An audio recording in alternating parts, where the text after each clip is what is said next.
Alright, let's dive right into this explainer because today we are unpacking a truly fascinating source. We're looking at exactly how modern internet channels are attempting to quantify the world's most powerful leaders. The source material is a recent upload from a YouTube channel called Celeb Stats. Now honestly, that name alone should give you a massive hint about the, let's say, unique lens we'll be looking through today. We aren't digging through traditional geopolitical white papers or military strength indexes here. Instead, we are looking at how digital pop culture literally flattens complex international relations into side-by-side scorecards. The source is titled Donald Trump versus Putin versus Zelenskyy versus Xi Jinping, Global Superpowers, and its methodology, well, it's something you really have to see to believe. Because when you think of measuring a superpower, what comes to mind? You probably think of military might, right? Or global economic influence, massive GDPs, complex trade alliances. But our source material today takes a wildly different approach. It essentially asks, how does internet culture define power in the 21st century? And the answer, according to this channel, is a dizzying, kind of chaotic mix of hard facts, lifestyle metrics, and pure internet trivia.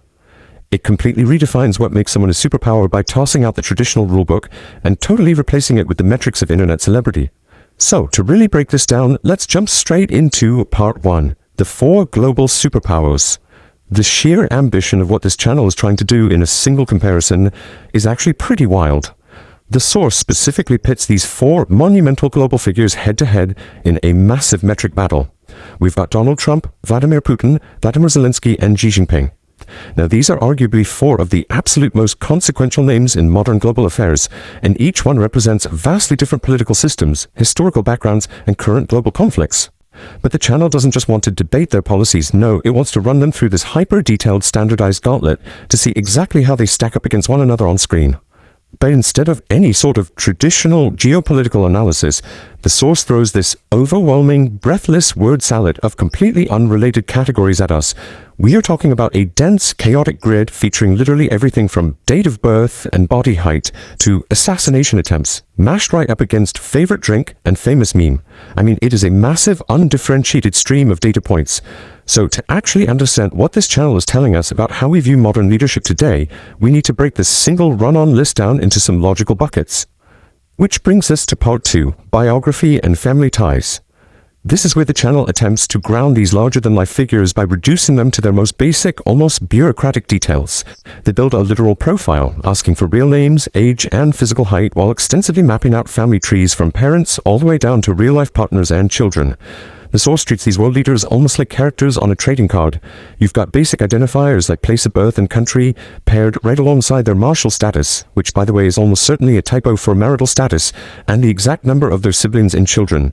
It's a fascinating attempt to humanize the superpower by quantifying their personal lineage. But what's truly interesting here is how the source attempts to quantify intellect. They place verifiable facts like education right next to highly speculative metrics like estimated IQ. Just think about that for a second.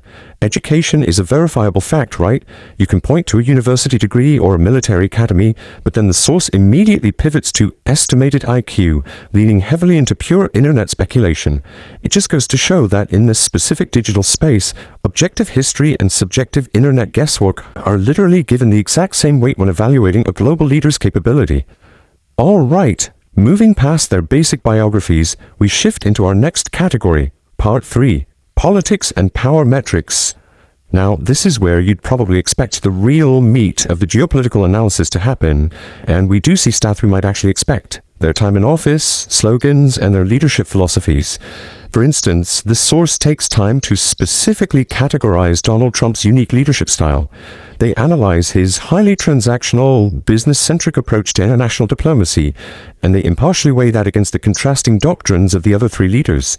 Yet, fascinatingly, it places these complex, deeply historical geopolitical philosophies right alongside highly specific, tangible physical symbols of power.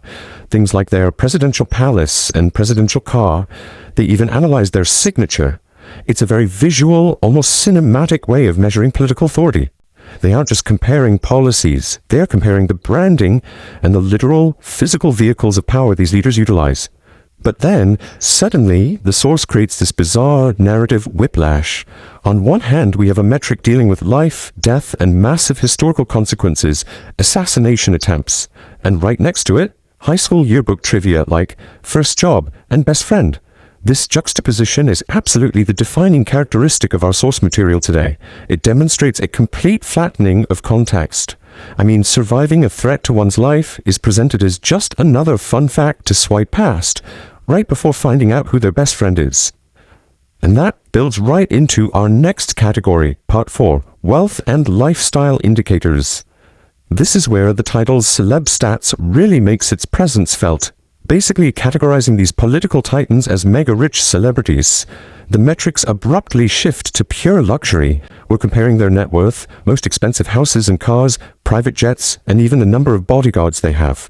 Honestly, you'd be forgiven for thinking we were analyzing Hollywood A-listers or billionaire tech CEOs here. The source demands to know their annual salary and their total net worth. It wants to look at their private jet. By categorizing power through the lens of luxury assets, the channel is framing global political leadership as the ultimate tier of extreme wealth and exclusivity. They are literally measuring geopolitical weight by the price tag of a leader's most expensive house. Which finally brings us to the most absurd category of the entire source list, Part 5, the Celebrity Influencer Factor. If the previous slides treated them like billionaires, this final set of metrics treats them like full-blown internet content creators. The source demands to know these superpowers' hobbies, their favorite foods, whether they smoke, and, incredibly, compares them by their zodiac signs. Actually, just pause and think about that for a second. We're talking about figures who command massive militaries and shape global economic policy, and the source wants to know if they're a Gemini or a Scorpio. It asks about their favorite drink and whether they partake in smoking. It totally reduces the vast complexities of human psychology and global leadership down to standard BuzzFeed-style personality quiz metrics.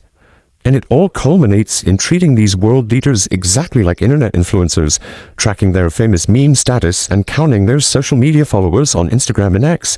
This is where the modern digital age truly asserts itself, because in the eyes of this source, you aren't just a superpower because of your country's GDP, you are a superpower because of your follower count. Having a famous meme is presented as a totally legitimate metric of global relevance. It really highlights how digital visibility and viral internet culture have become absolutely inseparable from modern political power. And this brilliantly illustrates the absolute duality of how internet culture views power today. On one side, you have the weight of history, leadership philosophies, and assassination attempts. But right next to it, you have the weight of the algorithm, zodiac signs, memes, and favorite drinks. The source material doesn't prioritize one over the other. It feeds them all into the exact same comparison engine, treating every single data point as equally valid in the quest to measure a global superpower. So, the absolutely crucial question we have to leave you with today is this.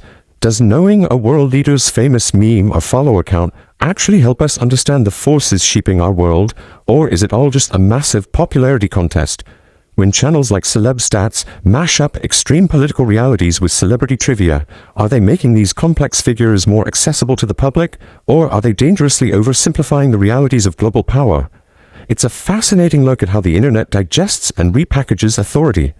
Thank you so much for joining me for this explainer. I really hope this breakdown helps you look a little closer at how information is framed the next time you're scrolling through your feed.